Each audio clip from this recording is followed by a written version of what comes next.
Osmanlılara savaştan 16 sene sonra 326 bin kilometre kare toprak kaybettiren 2. Viyana kuşatmasını konuşalım. Günümüzde Türkiye'nin yarısı yapıyor. Osmanlı ordusu Avrupa'nın kalbine, Viyana'nın kapısına dayandı. Ama bu sadece bir kuşatma değil, imparatorluğun akıbetini belirleyen, tarihin rotasını değiştiren bir dönüm noktası. Evet, Osmanlılar o dönemde hala dev bir güçtü. Viyana'ya yürümek, Avrupa'yı dize getirmek anlamına gelebilirdi. Ama ortada çok garip bir durum vardı. Bu devasa sefer padişahın haberi olmadan başlatılmıştı. Sadrazam Merzifonlu Kara Mustafa Paşa, padişaha sormadan Avrupa'nın göbeğine ordumu gönderdi. Yoksa orada kendi imparatorluğunu mu kurmak istiyordu? Diğer yandan bu kuşatma neden başarısız oldu? Osmanlılar bu ağır yenilgiden sonra neler yaşadı? Ve bu mağlubiyet sadece bir savaş mıydı? Yoksa bir çöküşün başlangıcı mı? 2. Viyana kuşatmasının bilinmeyen yönlerine ışık tuttuğumuz bu bölümde konuya akademik kaynaklar çerçevesinde yaklaşalım. Ben Enes Şahin. Hazırsanız başlayalım.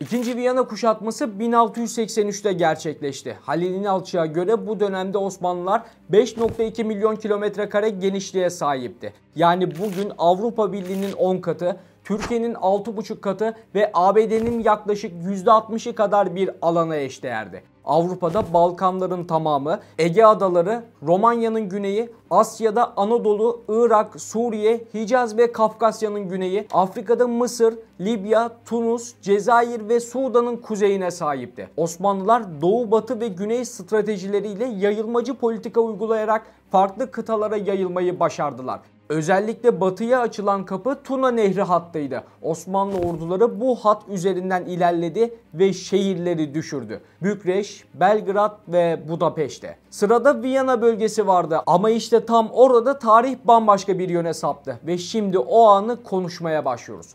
Kuşatma öncesinde sizlere iki önemli meseleden bahsetmek istiyorum. Kanuni Sultan Süleyman'ın 1. Viyana kuşatması ve Köprülüler devri. Kanuni Sultan Süleyman batıya yönelik gaza siyasetini gerçekleştirmek isterken iki ana hedefi ön plandaydı. Bunlardan birincisi Orta Avrupa'nın kilit noktası olan Belgrad. İkincisi ise Akdeniz hakimiyeti noktasında önemli olan Rodos. Bunları takiben Macaristan'a yönelik iki harekat gerçekleşti. Sonuncusu da 1.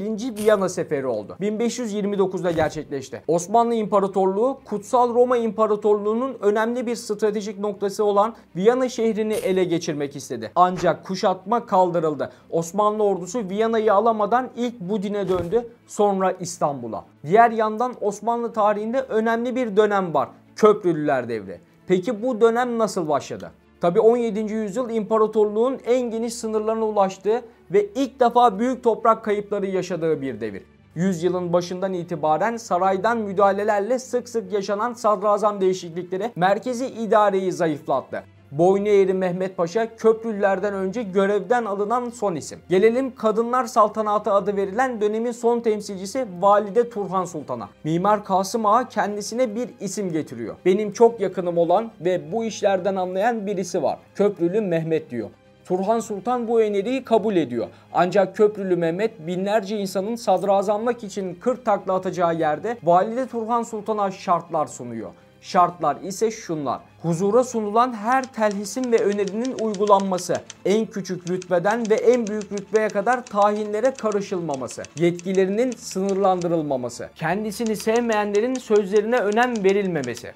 Hem Valide Sultan hem de çocuk yaştaki 4. Mehmet bu şartları kabul ediyor ve bu şekilde Köprülüler devri başlıyor. Anlayacağınız Kadınlar Saltanatı döneminden sonra Köprülüler dönemi zuhur etti. Köprülüler devri yaklaşık 25 yıl sürdü. 1956'dan 1683'e kadar hem içeride hem dışarıda büyük hamleler yapıldı. Peki mesele neydi? Ana problem tam olarak neydi? Çok net: Habsburglar. Yani bugünkü Avusturya topraklarında hüküm süren Avrupa'daki en güçlü hanedanlardan biri. Aslında Osmanlı-Habsburg çekişmesi Kanuni Sultan Süleyman döneminden beri devam ediyordu. Macaristan bu mücadelenin tam göbeğindeydi. Her iki tarafta burayı kendi nüfuzu altında tutmak istiyordu. İşte Köprülüler bu mücadeleyi yeniden alevlendirdi. Ama bu kez hedef daha büyüktü. Sadece Macaristan'ı kontrol altına almak değil, Viyana'yı almak ve Orta Avrupa'daki Habsburg varlığına tamamen son vermek. Köprülüler içinde bu hedefi en açık ve en cesur şekilde dile getiren kişi ise hiç şüphesiz Merzifonlu Kara Mustafa Paşa oldu. Kara Mustafa Paşa Köprülülerden devraldığı görevi bir miras gibi taşıdı. Onun için artık mesele Macaristan'ı tutmak değil, meseleyi kökünden çözmekti. Bunun için Orta Macaristan'ı tamamen Osmanlı hakimiyetine almak istedi. Halil İnalcık'ın da dediği gibi asıl hedefi Viyana'ydı. Orta Avrupa'nın kilidini kırmak, Osmanlı'nın Avrupa'daki geleceğini belirlemek istiyordu. Bu yüzden daha Vaspar Antlaşması'nın süresi bile dolmadan sefer hazırlıklarına başladı. Kara Mustafa Paşa büyük düşünüyordu. Hatta bazı tarihçilere göre Habsburgları tamamen ortadan kaldırıp Osmanlı'yı Avrupa'nın merkezine yerleştirmek gibi bir planı vardı. Peki Merzifonlu Kara Mustafa Paşa 4. Mehmet'e kuşatmayı haber verdi mi? Kahraman Şakul'a göre Paşa Viyana'yı kuşatma kararını içeren raporunu 4. Mehmet'e 8 Temmuz günü gönderdi. Raporu götüren telhisi İsmail Ağa 4. Mehmet'in huzuruna çıkıp ayrıca sözlü bir rapor sundu. Padişah bu emrivaki karşısında kızmıştı. Hedef Yanıkkale ve Komaran bölgesi iken sadrazamın Viyana'ya yürümesi saygısızlık olarak değerlendirildi. Padişahın tepkisini tahmin ettiği için karar geç bildirilmiş olmalı. Bu noktadan sonra zaten 4. Mehmet'in kuşatma kararına karşı çıkması mümkün değildi. Bazılarına göre 4. Mehmet'in Kara Mustafa Paşa'nın Viyana'yı aldıktan sonra orada bir devlet kuracağını düşündüğü için Kırım'dan gelen Tatar birliğini ve yardımı önlediği düşünülüyor. Tabi bunun net bir cevabı yok. Şimdi gelelim kuşatmanın nasıl yürütüldüğüne. Osmanlıların Viyana önlerine çok kalabalık bir orduyla geldiği tüm kaynakların ortak gözlemi. Kahraman Şakul'un aktardığına göre ordu Viyana önlerine tahminen 150 bin askerle geldi. Kara Mustafa Paşa büyük bir planla yola çıktı. Ordunun temelini Yeniçeriler ve Sekbanlar oluşturdu. Yani Osmanlı'nın klasik vurucu gücü. Ama işin püf noktası şu: sadece askerlerle bu iş olmaz. Sefer dediğin şey arkandaki lojistik desteğe bağlı ve tam burada işler sıkıntıya girdi. Kuşatma için hazırlanan ordunun asıl yapı taşı Yeniçeri ve Sekban birlikleriydi. Ancak sefer lojistiğinde zayıflıklar vardı. Özellikle mühimmat ve ağır top desteği kıt kaldı. Kuşatma hattı surlar etrafında hendek ve sipahilerle kuruldu. Kara Mustafa Paşa Viyana'yı uzun obüs atışlarıyla yıpratmayı planladı. Şehrin dış savunma kabiliyetini kırmak için tüneller,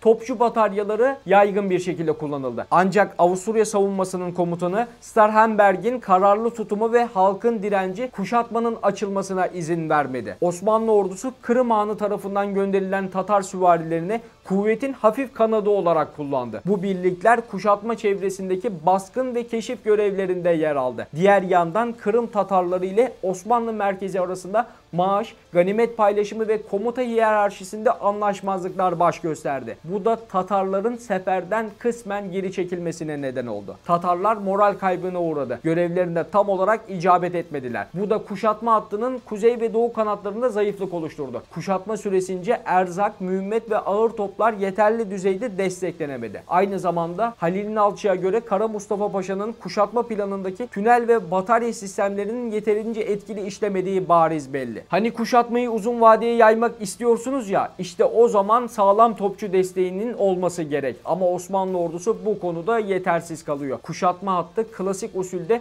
surların çevresine hendekler kazılarak kuruluyor. Sipahiler yerleştiriliyor. Her şey hazır. Kara Mustafa Paşa'nın planı belli. Viyana'yı uzun menzilli toplarla yıpratmak. Bu yüzden tüneller kazılıyor. Topçu bataryaları yerleştiriliyor. Surlara yaklaşmadan önce şehir zayıflatılmak isteniyor. Ancak Osmanlılar için durum pek iyi olmuyor. Şehrin savunmasını yöneten birisi var. Avusturya Savunma Ordusu'nun komutanı Starhemberg.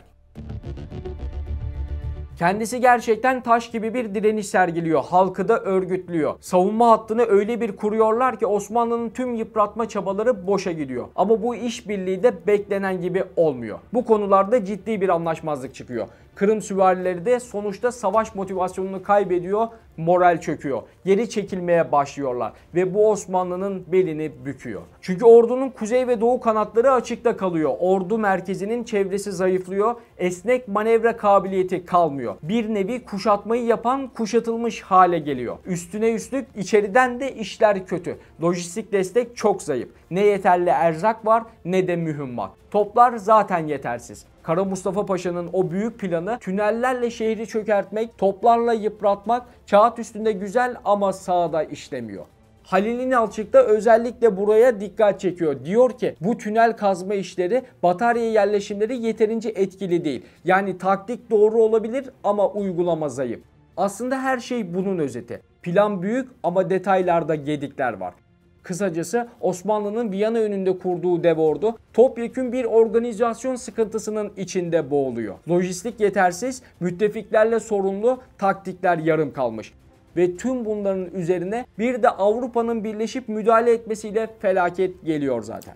Peki felaketin gelişi nasıl oldu? Osmanlı Devleti'ne karşı toplanan ittifak askerleri olarak nasıl sonuç verdi? Jan Sobieski liderliğindeki Haçlı ordusu 12 Eylül 1683'te Osmanlı hattına büyük bir darbe indirdi. Bu sürpriz taarruz birlik yapısını çökerterek kuşatmanın kırılmasına neden oldu. Leistan kralı Jan Sobieski'nin desteği Habsburgların yürüttüğü etkili diplomasi ve din temelli propaganda sayesinde mümkün oldu. Bu modern anlamda çok uluslu propaganda ve ittifak kurma örneği. Habsburglar kendilerini Avrupa'nın savunucusu olarak konumlandırdı ve bu imajı yaymak için her aracı kullandı.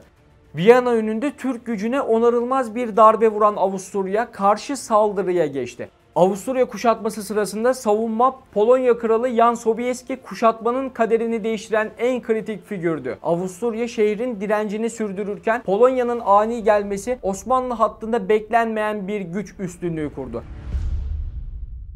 İttifak bir anda sayıca üstün konuma ulaştı. 12 Eylül 1683 gecesi Kahlenberg tepesinde büyük taarruz düzenleyerek Osmanlı kuşatma hattını kırdı. Sobieski'nin süvarileri topçu desteğiyle birleşince Osmanlı hattında özellikle kanatlarda kalıcı bir bozulmaya yol açtı.